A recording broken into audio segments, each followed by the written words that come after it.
안도현이라는 분이 쓴 시 가운데 순서라는 시가 있습니다.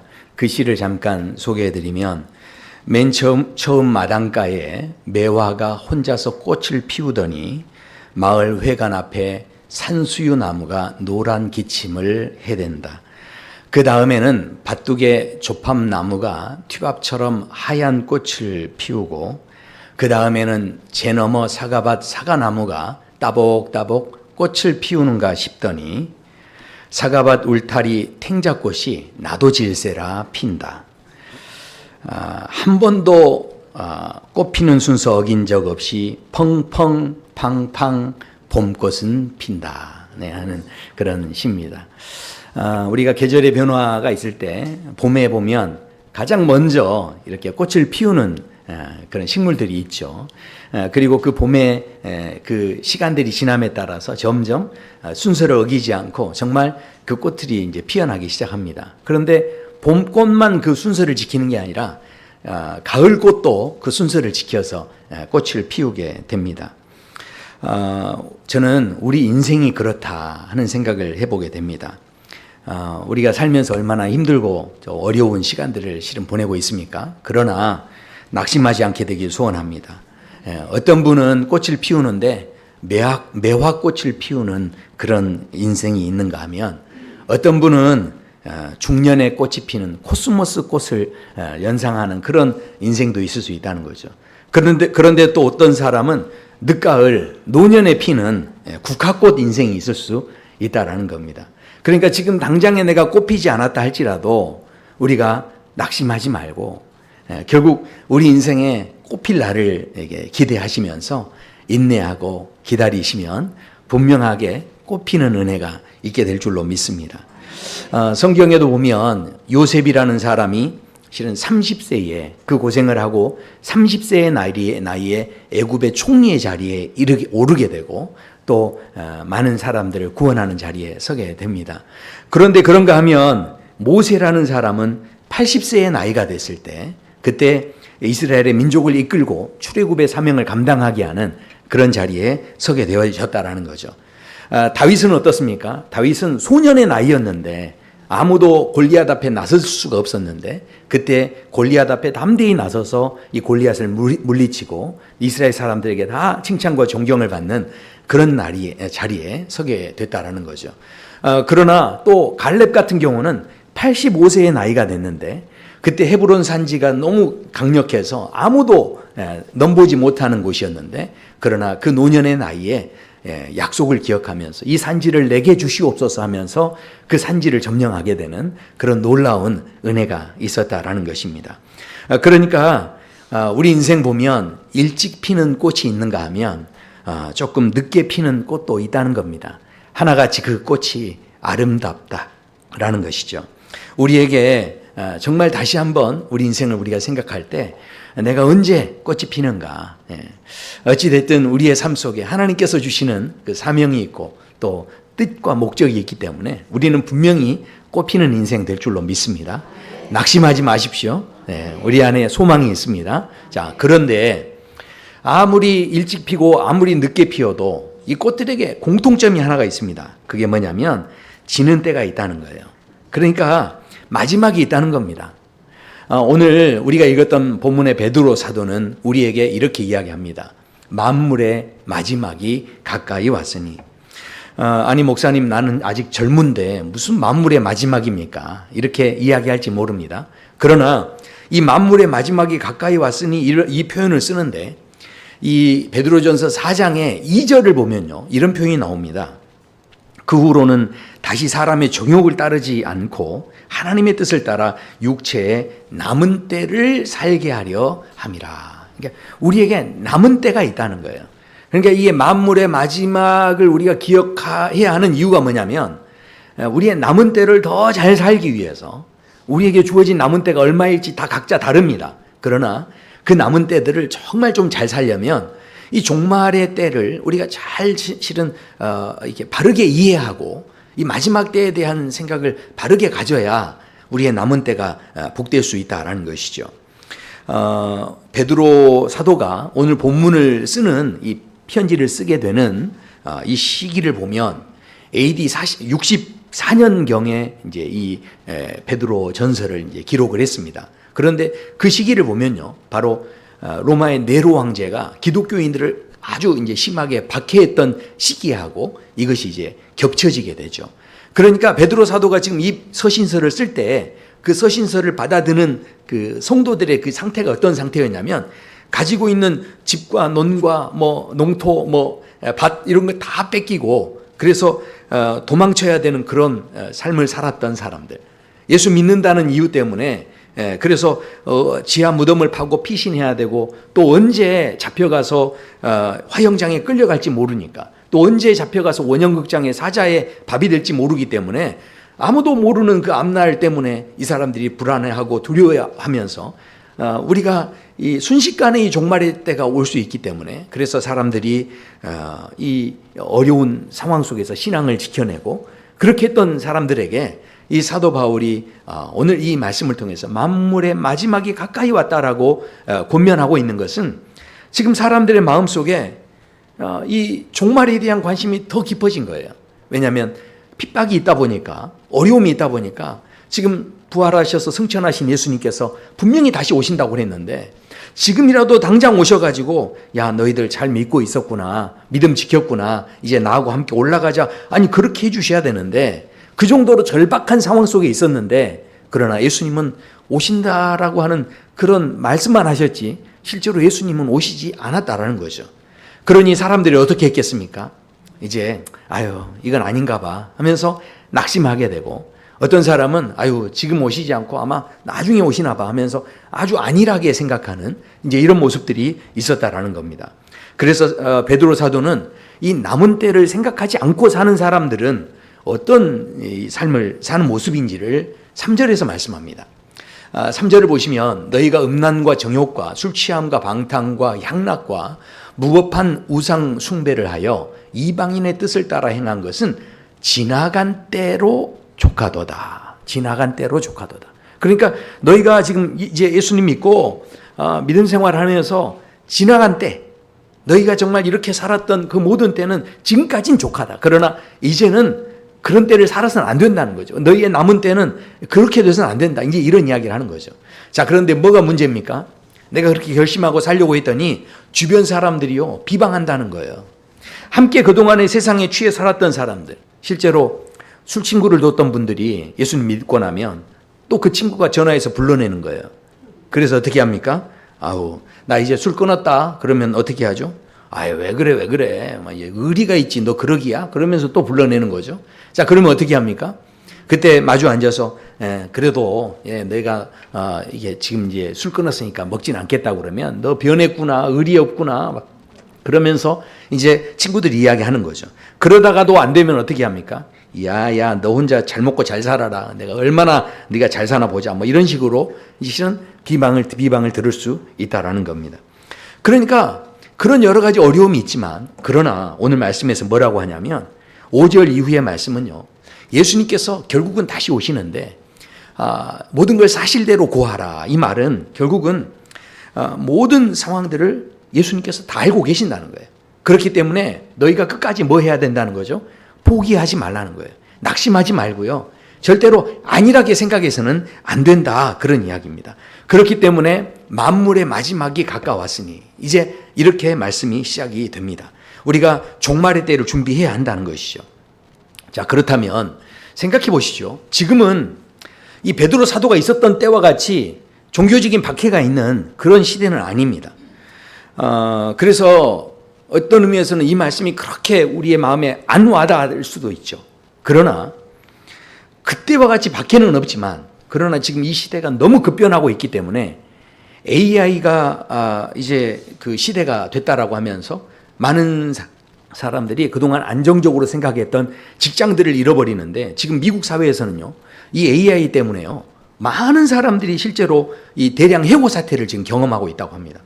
이제 이게 적용이 되다 보니까 일자리가 없는 거예요. 자, 이렇게 되어졌는데, 더군다나 지금 세계 정세를 보면 러시아가 우크라이나를 자국의 이익을 위해서 이제 침공을 하게 됐고, 그 지금 전쟁이 이렇게 길어지게 될 줄 아무도 몰랐죠. 그 전쟁이 그 나라의 일들로만 끝난 게 아니라 우리 모든 지금 경제적인 상황에 영향을 주고 있고, 우리에게 지금 많은 고통이 되고 있습니다. 어느 때보다도 실은 어디에서 무슨 일이 지금 생길지 모르는 종말의 어떤 긴장감 속에 실은 우리가 살아가고 있다는 거죠.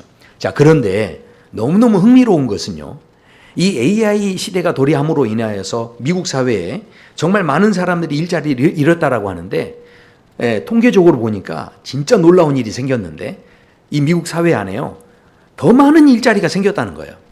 그러니까 AI 때문에 일자리가 없어졌는데, 없어진 것보다 더 많은 일자리가 생겼는데, 누구를 위한 일자리냐면 AI를 잘 이해하는 사람, AI를 활용할 줄 아는 사람, 이런 사람을 위한 일자리가 지금 더 많이 생겨지고 있다라는 겁니다. 그러니까 우리가 지금 이 변하는 시대를요, 아유 나는 너무 어려워, 나는 복잡해, 이렇게 하고 우리가 그냥 아유 어떻게 되겠지 하면서 안일하게 생각하고 낙심하고 좌절할 문제가 아니라는 거예요. 그것을 좀 더 적극적으로 우리가 활용하고 그것을 대처할 수 있는 그런 지금 마음이 필요하다라는 겁니다. 우리가 대부분 이 컴퓨터를 사용하실 때는 컴퓨터 언어를 배워가지고 그걸 가지고 이제 컴퓨터에게 일을 시켰죠. 프로그래밍을 하고 코딩을 해서 지금 이 컴퓨터를 우리가 이제 활용하고 있는데, 그런데 AI는요, 이게 대표적인 기술이 챗 GPT라고 하는 이 프로그램의 이제 사이트에 들어가서 이게 검색을 하는데, 이것은 검색 수준이 아니에요. 그러니까 뭘 이렇게 정보를 찾아내는 그런 수준이 아닙니다. 이것은요, 이 생성형 언어 모델이기 때문에 인간의 언어를 가지고 있어요. 그러니까 챗 GPT하고 대화를 할 수 있다라는 거죠. 자, 그렇기 때문에 여기에서 지금 관련된 논문들이 계속해서 지금 나오고 있는데, 실제로 어떤 분이 대한민국의 20대 여성 2023년에 작년에 전반적으로 화장품을 사용하는 트렌드가 어떤 방향으로 지금 흐르고 있는지 분석해줘라고 하면서 네이버 Q에다가 그 말을 입력을 했더니 실제로 2023년에 아주 중요한 트렌드가 됐던 것들을 쫙 통계적으로 분석해서 결과를 만들어냈어요. 그래서 그것을 가지고 챗 GPT에다가 넣어가지고 이것을 가지고 우리가 상품을 기획해야 되는데, 이 상품을 어떻게 기획하면 좋을지, 이름은 뭘로 하면 좋을지, 그 제품의 특징들, 요즘 사람들이 선호한 것들이 뭐였으면 좋겠는지 5가지로 이렇게 요약해줘 하니까 그걸 다 요약해서 그걸 나타내 주더라고요. 그리고요, 그 이름을 가지고 결국 브로셔도 만들고 이거 홍보를 해야 되는데, 그런데 이 홍보를 어떻게 할 수 있을지, 또 브로셔를 어떤 걸로 좀 만들었으면 좋겠다 했더니 브로셔를 만들어냈는데요, 이 AI가, 이 챗봇이 이것을 만들어낼 때 이 브로셔를 이렇게 만들어냈어요. 그러니까 보통 이것은 대부분 디자인 공부하신 분들이 이 대학을 졸업하고 그래서 직장 생활에 이제 이렇게 취직을 해가지고 이렇게 월급을 받으며 하는 일인데, 지금 AI에게 입력을 해버리면 이 디자이너들이 실은 할 수 없는 일까지 지금 어쩌면 그 사람들이 하는 일들을 그대로 해내버린다는 거죠. 그런데 너무 놀라운 건 이 입력값을 이렇게 주면 이 결과가 항상 똑같이 나올 것 같죠? 전혀 그렇지 않습니다. 입력값이 어떻게 되느냐에 따라 상황이 달라지는 거예요. 그래서 지금 연구 논문들이 나오고 있는데, 이 어떤 분들이요 그랬대요. 일을 시키면서 이 챗 GPT에게 내가 너에게 팁 $10를 줄게, 이렇게 했을 때 하고 너에게 내가 팁 $5를 줄게, 직접 줄 수는 없지만 그래도 내가 너에게 이 팁을 $5 주고 싶어, $10 주고 싶어, 이렇게 했을 때 거기에서 나오는 답변의 길이가 달라지더라는 거예요. 그러니까 이 챗 GPT에게 내가 너에게 이거 하면서 내가 너한테 쿠폰을 주고 싶어, 이렇게 하면요, 이 챗 GPT가 굉장히 성실하게 거기에 대해서 대답을 다 해주는 거예요. 어떤 사람은요, 이 챗 GPT에게 코딩을 시키는데, 코딩 작업을 할 때 코드가 가끔 이렇게 결과물이 나오면 코드가 빠져 있는 게 있더래요. 그래서 이 사람이 어떻게 이제 입력을 했냐면, 지금 내가 손가락이 다쳐서 코딩을 할 수가 없어. 그러니까 네가 다 해줄래? 이렇게 했더니요, 코드가 하나도 빠지지 않고 코딩을 만들어내더래요. 그러니까 이야기를 할 때요, 그냥 이야기하는 게 아니고 이것을 할 때 너는 이 한국 사회에서 30년 동안 성실하게 일해왔던 엔지니어야. 그리고 이 분야에서 네가 그래도 아주 탁월한 그런 인지도를 가진 사람이야. 자, 이제 너하고 함께 내가 프로그램을 만들어 볼 건데 하면서 이렇게 이야기하면요, 얘가 굉장히 고마워하면서 더 열심히 성심껏 이렇게 이 결과물을 만들어내는 거예요. 그리고 심지어는 이야기를 할 때요, 나 이거 보고서 내야 되는데 우리 부장님한테 이거 잘못 쓰면 혼나. 그러니까 네가 좀 잘 써줬으면 좋겠어. 이렇게 하면요, 그걸 잘 써주고요. 우리 부장님이 약간 꼰대 기질이 있는데 이분에게 어떻게 하면 이게 좀 잘 이해가 될 수 있을지 좀 써줬으면 좋겠어. 그래서요, 그렇게 하면 또 뭐 우리가 소송을 하거나 이 지금 뭔가 우리가 이제 탄원서를 쓸 때도요, 판사를 이렇게 분석하고요. 그 다음에 지금 있는 판례들, 그래서 승소 확률이 얼마 정도 있는지 그런 결과값들을 먼저 이렇게 집어넣어주고, 그 다음에 거기에 대해서 이 판사가 어떤 성향을 가진 것 같아. 그러면 여기에 대해서 한번 정말 이 판사가 감동할 만한 탄원서를 한번 써줘봐. 그러면 얘가 그걸 그대로 써주는 거예요. 그러니까 이게요, 지금 이게 굉장히 지금 시대가 엄청 바뀐 거예요. 이게 보통 문제가 아닙니다. 제가 그래서 마이크로소프트사의 코파일럿이라고 하는 그 사이트에 들어가서 사랑누리 교회의 비전을 제가 쭉 설명을 했어요. 그리고 이 사람한테, 여기 이제 이 사람이 아니죠, 코파일럿에게 뭐라고 했냐면, 제가 그랬어요. 비전을 다 설명하고, 너는 30년 동안 이렇게 활동해온 유명한 뮤지션이야.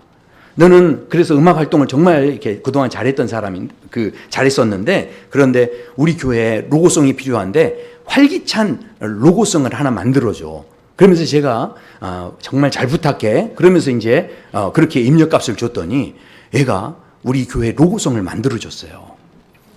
그 로고송이 이렇게 됐어요. 이 구름 위에 눈부신 빛이 비추며 우리 계곡 날아가 온 세상이 다 함께 만드는 그 꿈속에 사랑들이 함께 시작해. 사랑하는 이 마음을 함께 나눠가면 함께 우리 함께 영원히 행복 누리며 하나 되어 세상에 사랑이 넘치게 해. 사랑들이 함께 시작해.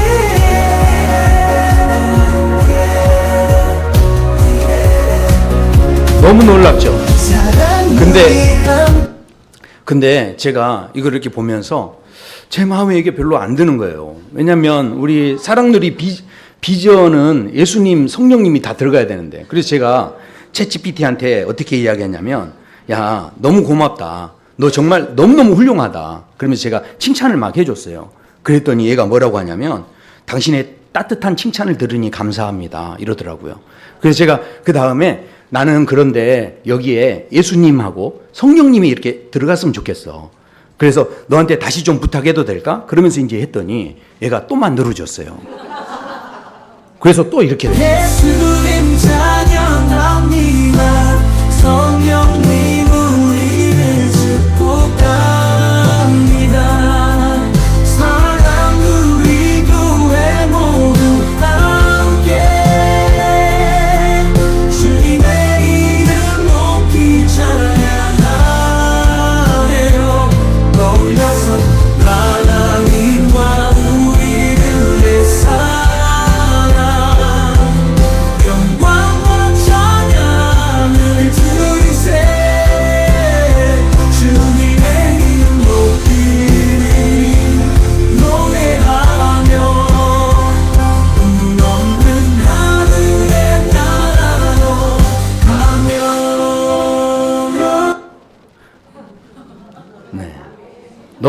아멘 나왔어요 벌써. 아멘. 네. 그러니까 지금 원래 이런 뮤지션을 만약에 저희 교회에서 채용을 한다면, 그래서 이런 이제 음악을 만들어 달라 뭐 이런 부탁을 한다면 얼마나 많은 비용이 들어갈지 몰라요. 그런데 그렇게 채용할 때 그런 분 사도 보험도 들어줘야 되죠. 뭐 이렇게 들어갈 돈이 얼마나 많아요. 그리고 그런 분들한테 일을 시키면 어떻게 됩니까? 새벽 2시, 3시에는 못 시키는 거예요. 그러나 이 챗 GPT는 시간하고 상관이 없어요. 얼마든지 반복해서 이걸 요구해도 이게 똑같은 결과를 내지 않아요. 내가 이 프롬프트, 그러니까 입력값을 어떻게 주느냐에 따라서요, 결과물이 계속 달라져요. 그러니까 내가 이제 지금 시대는, 앞으로 시대는요, 내가 일을 하는 게 아니고요, 내가 일을 잘 시키는 사람이 돼야 되는 거예요. 그러니까 지금 이 시대가 바뀌어가면서 일을 잘 시키는 사람을 지금 채용하고 있는 거예요. 일자리가 지금 그렇게 늘어나고 있는 거죠. 이 지금 모든 상황들이 지금 얼마나 놀랍게 지금 이게 변하고 있는지 모릅니다. 자, 그런데 세상이 아유 이제 망하려고 그러나 봐. 절대 이렇게 생각하시면 안 돼요. 종말의 때 우리가 되었다고 하지만, 그러나 정말 이런 그 상황 속에서 너무너무 복잡해, 이것에 대해서 또 아유 어떻게 대충 되겠지 안일하게 생각하고 여기에 대해서 포기하는 게 아니라, 너무 어려워 그러면서 내려놓는 게 아니라 오히려 더 책도 보시고 오히려 더 적극적으로 더 열심히, 우리가 지금 모든 상황에 대해서 절대로 포기하면 안 된다라고 하는, 지금 제가 이 말씀을 드리기 위해서 지금 이 소개를 하는 거지, 제가 어떤 단순한 흥미를 위해서 지금 이 소개를 하고 있는 게 아니라는 겁니다. 왜 제가 이런 소개를 드리냐면, 오늘 이 본문에 있는 베드로 사도가 실은 이 베드로전서 4장에서만 이런 이야기를 하고 있는 게 아니고요, 베드로전서 1장에 보면 그 시작 속에서 너희는 말세라는 표현을 씁니다. 그리고 또 7절에서 보면 예수 그리스도께서 나타나실 때라는 표현을 또 쓰고 있어요. 그리고요, 4장으로 또 넘어가면 이렇게 말씀합니다. 그의 영광을 나타내실 때에. 그러니까 계속해서 이 베드로 사도가 때에 대한 이야기를 계속하는 거죠. 그러면서 또 이야기합니다. 하나님의 집에 심판이 시작하실 때가 되었나니. 그리고 5장에는요, 심지어 목자장이 나타나실 때에 이렇게 말씀합니다. 그러니까 지금 이 베드로 사도가 지금 이 그 네로 황제에 의해서 기독교가 핍박을 당하고 어려움을 당하고 있는데, 언제 종말이 오고 언제 예수님이 다시 재림할지 우리는 지금 알 수 없지만, 그러나 모든 것, 그래서 너무 힘들어서 다 포기하고 다 내려놓고, 어쩌면 하도 안 오니까 그냥 아유 언제나 오시려나 하면서 너무 안일하게 생각하는 그런 우리의 모습이 있을 수 있는데, 지금 베드로 사도는 우리의 삶 속에서 절대 어떤 일이든지 그렇게 하면 안 된다는 거예요. 종말에 어떤 신앙을 갖는다는 것은 그런 문제가 아니라는 거예요. 그러므로 어떻습니까? 만물이 마지막에 가까웠으니 너희는 정말 정신을 차리고 있어야 된다. 이런 말씀을 하신다는 거죠. 그만큼 이 만물의 마지막 때가 올 때 유혹하는 것들이 많다라는 이야기인 거죠. 그렇기 때문에 우리가 정신을 차려야 된다. 그런 고백을 하고 있다라는 겁니다. 자, 그렇다면 우리가 정말로 만물의 마지막 때가 왔으니까, 그러면 우리가 정말 정신을 차려야 되는데, 정신을 차리고 만물을 이 종말의 때를 준비하는 그 내용을 보면 그 내용 자체가 그렇게 막 신박한 내용은 아닙니다. 왜냐하면 정신을 차리고 근신하여 기도하라 그러니까, 맞아, 이 정도는 맞아, 우리가 종말의 때니까 준비해야지. 그러면 이 말대로 한다면 저희가 40일 새벽에 지금 기도 행진을 저번에 했는데 지금 한 번 갖고 안 되는 거잖아요. 그럼 어떻게 해? 1년에 한 4번 할까요? 어떻게 생각하세요? 그러니까 종말의 때라고 그것을 준비하는 때다. 그러면 무조건 우리가 그러면 40일 기도 행진만 죽어라고 해야 되느냐? 이런 문제가 아니라는 거죠. 지금 종말의 때를 이야기하는데 그 다음에 무엇보다도 뜨겁게 사랑하래요. 그리고 사랑은 허다한 죄를 덮는다는 거죠. 아니, 지금 세상이 점점 악해지고 있는데 내가 사랑을 하고 지금 악한 사람들, 이런 사람들에게 죄를 덮어주는 것이 정말 마지막 때를 위한 진정한 준비가 될 수 있겠냐는 거죠. 그리고 그 뒤에 보면 서로 대접하기를 원망 없이 하라고 그랬는데, 실은요, 내가 대접하면 아유 하나님 나라에 이게 다 쌓여가지고 어떻게 됩니까? 내가 나중에 다 먹을 수 있다, 이런 생각할 수도 있겠지만, 그러나 오늘 말씀에 뭐라고 합니까? 대접을 할 때 그냥 대접하지 말고 원망 없이 대접하라는 거예요. 원망 없이. 그런데요, 이 시대가 지금 원망 없이 대접할 수 있는 시대냐는 거죠. 나는 좋은 마음으로 대접해 줬는데, 아니 받아먹는 놈은 따뿍따뿍 다 받아먹기만 하고 그 다음에 어떻게 합니까? 그걸 오히려 당연한 권리처럼 생각하는 사람들이 지금 얼마나 많은지 몰라요. 예전에는 미안해하고 감사하고 이런 게 얼마나 많았는데, 지금은요, 이게 잘해주면요 그냥 감사하지 않아요. 당연한 것으로 알아요. 그러면 그런 이 마지막 때가 될 때 우리가 정말로 원망 없이 계속해서 대접할 수 있겠냐는 거죠. 분명히 지금 종말의 때를 준비하는 어떤 모습과는 좀 어울리지 않는 그런 이제 말씀들이 계속 이어지고 있다라는 겁니다. 10절에도 마찬가지예요. 각각 은사를 받은 대로. 은사를 가지고 우리가 섬기고 봉사하고 뭔가를 이루고 세워간다고 하지만, 그러나 우리가 받은 은사를 가지고 교회를 세우고 그렇게 다 세웠다고 하지만, 그러나 은사라는 게요, 이 땅에서만 필요한 거지 하늘나라에서까지 필요한 게 아닙니다.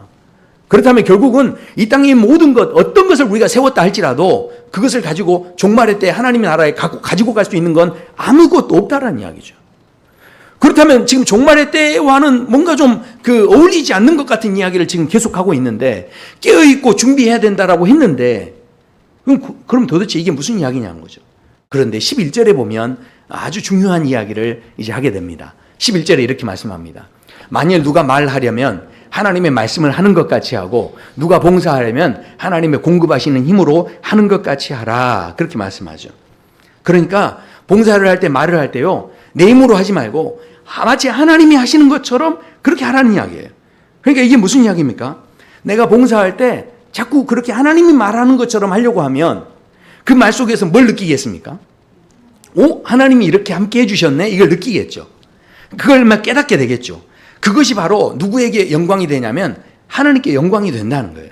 자, 그렇다면 결국 종말을 준비하는 것에 대한 바른 그 준비는 우리가 경험하는 모든 일 속에서 예수 그리스도의 사랑을 느끼고 예수님을 더 많이 이렇게 경험하고 그렇게 되는 것이 필요하다는 거죠. 우리 교회에 청년 하나가 집을 구하는데 어떤 집을 구하는지 굉장히 고민이 많았어요. 그래서 여기저기 이제 여러 가지 환경과 조건들, 또 대출이 나오고 정부 지원을 받고 뭐 이런 것들을 가지고 이제 집을 구했는데, 그런데 이제 이 집을 여기저기 이제 신청을 한 거죠. 자, 그런데 어떤 집을 이제 신청을 하나 했는데 신청서를 늦게 냈어요. 이게 좀 착오가 있어서 바로 신청을 하지 못하고 좀 뒤늦게 됐는데, 그런데 세상에 거기에 당첨이 된 거예요. 그런데 당첨이 됐는데 당첨되자마자 계약금을 내야 되는데 가지고 있는 돈으로는 이 계약금이 부족한데 이게 50만 원이 부족한 거예요. 그런데요, 놀랍게도 그날 그 계약하는 날 직장에서 이 상여금으로, 얼마 전에 이 설 명절 상여금으로 50만 원이 나온 거예요. 그래서 그 50만 원을 받아서 금액이 딱 맞는 거죠. 그 받아가지고 이 계약금 신청서를 넣은 거예요. 와, 너무 놀랍지 않습니까? 자, 그런데 그 다음에 어떤 일이 일어났느냐? 그 전에 계약했던 집이 있고 또 그 집과 비교하면 좀 부족한 것도 있는 그런 상황인데, 그리고 그 집을 계약을 해지하면 이제 뭡니까? 거기에서 이제 위약금을 내야 되는 거죠. 그런데 그 위약금을 물고 이 지금 새롭게 당첨된 집을 선택하게 됐다는 거예요. 왜 그랬을까요? 그렇게 한 이유가 뭐였겠습니까? 그 집을 이렇게 계약하기까지 그 모든 과정 속에 하나님께서 인도하심을 느낀 거예요. 그러니까 하나님께서 함께 하심을 느낀 거죠. 그러니까 이 환경이나 상황이 중요한 게 아니었다는 거예요. 비록 손해를 보더라도 그래도 하나님이 함께 하시는 곳으로 이렇게 선택하는 이제 그런 결정을 했다라는 것이죠. 우리가 종말론적인 신앙을 갖는다는 것이 결국은 이 땅 가운데서요, 우리가 뭔가를 많이 이루고 뭔가 많이 세우고 이렇게 하는 것이 아니라, 정말 이 종말론적인 신앙을 갖는다는 것은 이 땅 가운데서 내가 얼마나 하나님을 많이 느끼고 또 모든 일을 하는 데 있어서 하나님을 얼마나 많이 경험하고 이 모든 상황 속에 하나님이 지금 살아 역사하시는 걸 내가 느낄 수 있는 것, 이것이 바로 진짜 종말의 신앙을 가진 사람의 삶의 모습이라는 것이죠. 생각해 보십시오. 우리가 정말 하나님 나라에 갔는데, 그런데 하나님 나라에 가면 막 금문 보화가 있고 뭐 이렇게 반짝거리고 이렇게 하면요, 그러면 이게요, 아무리 신비로운 게 있어도요, 이게 처음에 볼 때는 신기한데 이게 일상생활이 돼버리면요, 나중에는 또 지루하게 돼 있습니다. 그렇지 않습니까? 그러니까 천국에서 아무리 가서 이 세상에서 먹어보지 못한 음식을 먹고 잘 살아도 그 맛있는 음식을요, 매일 먹는다고 생각해 보세요.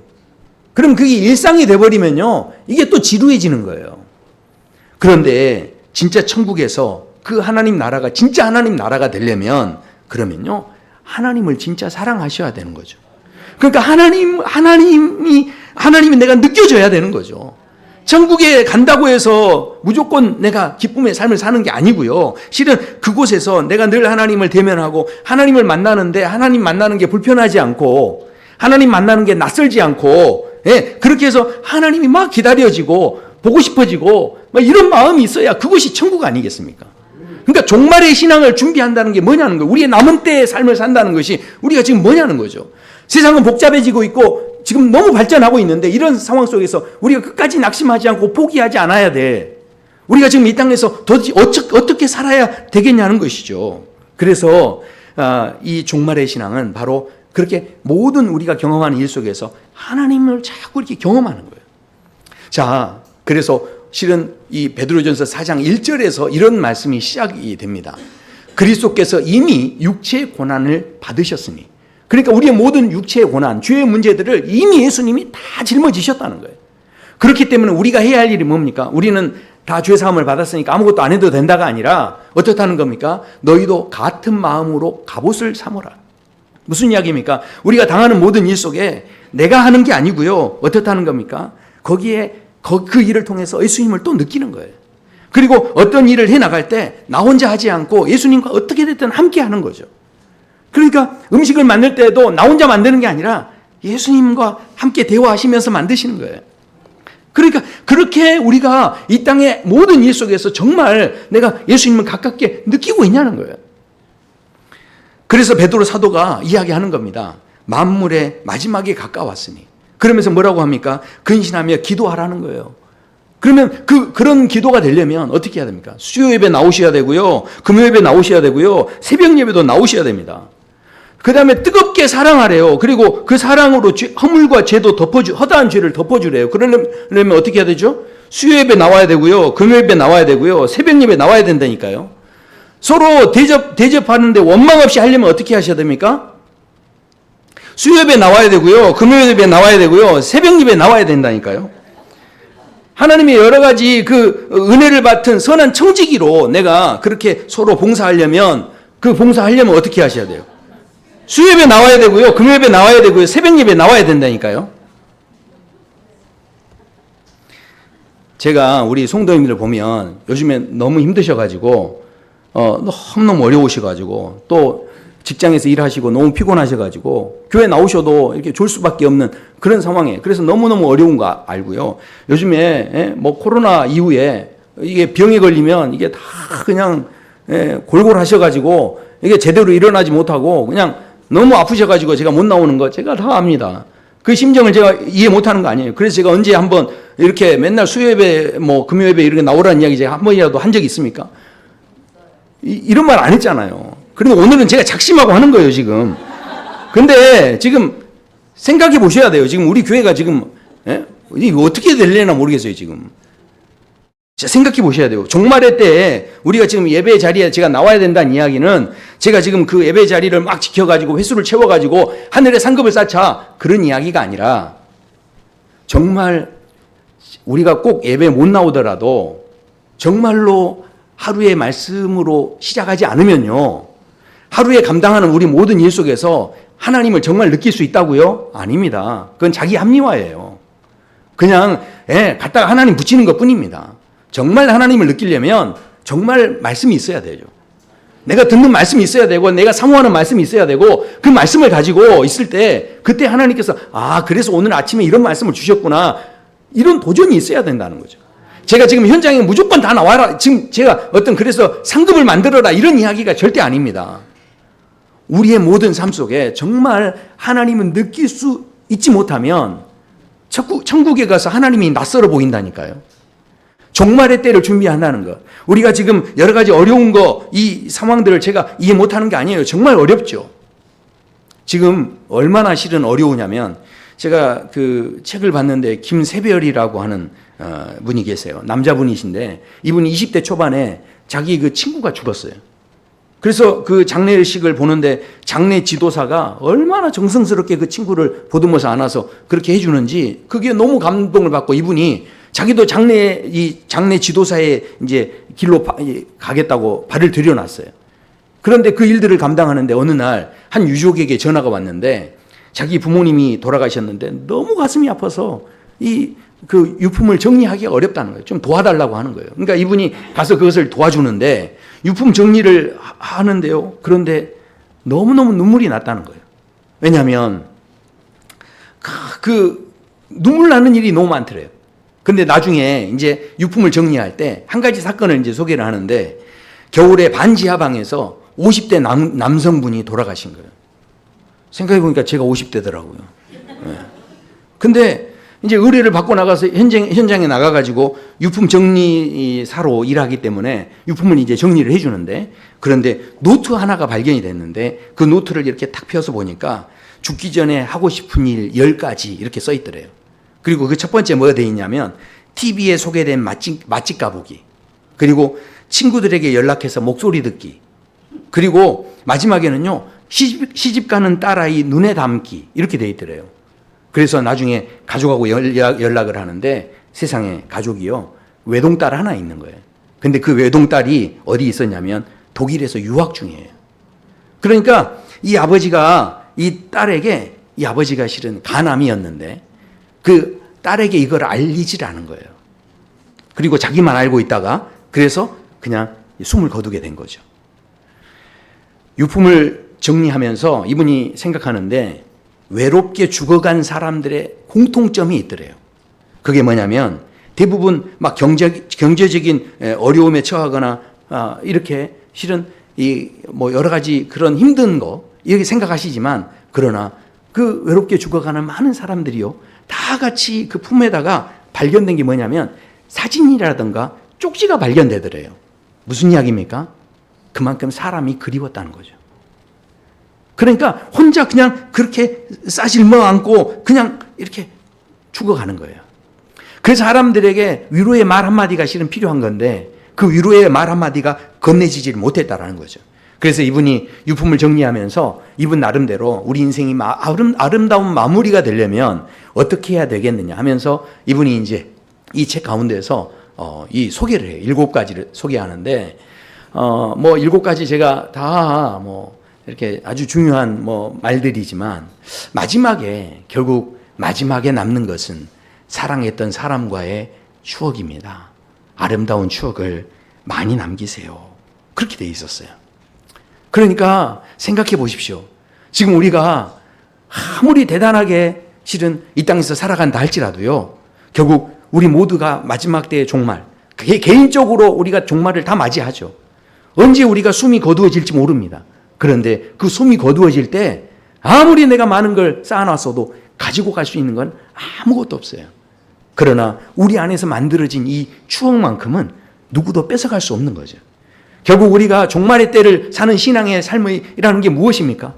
결국은요, 이 하나님께서 우리에게 예배하라고 말씀하시고 또 와서 이렇게 교회에서 하나님 앞에 지금 우리가 새벽마다 기도하고 하는 이 모든 시간들이 우리를 힘들게 하려고 하시는 게 아니라 저 천국에 가서 하나님을 만나는 게 아니라 지금 여기서부터 하나님과 만나길 원하시고 하나님과 추억을 만들기 원하시고 하나님과 지금 뭔가 이야기를 만들어 가기를 원하시는 거예요. 우리가 부활하신 예수님께서 자신을 배반했던 베드로에게 찾아가 주시죠. 베드로는 너무 큰 죄책감이 있었어요. 마음에 무거운 짐이 있었죠. 그런데 그 무거운 짐이 있었을 때 이 베드로에게 찾아가신 예수님이 내가 나를 사랑하느냐 질문하십니다. 그런데 그 질문을 들었던 베드로, 자기도 몰랐던 자기의 진짜 그 속에 있는 그 이야기를 누가 꺼내주신 거냐면 예수님의 그 질문 한마디를 통해서 꺼내주신 거예요. 그때 이 베드로가 어떻게 됩니까? 그 다음부터요, 이 세상을 두려워하지 않습니다. 그리고 사람들 앞에서 담대히 복음을 전하는 그런 자리에 서게 되면서 그 남은 때를 살아갈 때 예수님과 더 많은 이야기를 만들어가는, 살아있을 때보다 더 귀한 이야기들을 이렇게 만들어가는, 예수님 살아계실 때보다 더 많은 사건들을 만들어가는 그런 믿음의 자리에 서게 되어졌다라는 것이죠. 그렇게 귀한 경험을 했던 베드로 사도가 오늘 우리에게 도전하는 거예요. 만물의 마지막이 가까이 왔으니. 사랑하는 성도 여러분, 제가 어려운 거 다 압니다. 힘든 거 알고요. 또 다리도 아프시고 뭐 교회 오기도 또 힘드시고 여러 가지 어려움 제가 모르는 게 아니에요. 그렇다고 제가 무조건 다 맨날 와야 된다는 이야기가 아니라 정말 나와 함께하는 주님과의 이야기가 있냐는 거예요. 주님과 만들어가는 나만의 스토리가 있냐는 거죠. 날마다 날마다의 삶 속에서 하나님을 느끼고 예수님을 느끼는, 그래서 우리가 모든 일을 감당할 때 설거지 하나를 하더라도 그저 나 혼자 하는 게 아니라 주님과 함께 하고자 하는 그런 마음이 우리에게 있냐는 거죠. 저 천국에 가서만 그 자리를 누릴 게 아니라 오늘 이 땅에서부터 그 은혜가 누려질 수 있게 되길 소원합니다. 세상은 점점 복잡해지고 있어요. 그러나 지금 거부한다고 안일하게 생각하고 아유 난 안 되겠다 하면 할수록 이거는요 우리는 계속 밀려날 수밖에 없어요. 그러나 절대 포기하지 마십시오. 하나님 안에서 다시 우리 예수님의 이름을 붙잡고 일어설 수 있게 되길 소원합니다. 내가 어렵고 좀 부족하면요 사랑을 표현해 보세요. 하나님께 사랑을 표현하면요 그 표현이 또 다른 표현을 낳게 되고 관계가 더 좋아지게 될 줄로 믿습니다. 표현하지 않으면요 오해를 낳습니다. 오해는요 우리의 관계를 어그러지게 만듭니다. 결국 우리가 이 남아있는 날 동안에 우리의 삶의 자리가 저는 정말로 풍성해지기 원합니다. 오늘 만물의 마지막에 가까웠으니 그래서 우리의 남은 때가 더 놀랍게 하나님의 역사가 경험될 수 있는 그런 삶이 되기를 축원합니다. 기도 우리 찬양하시죠.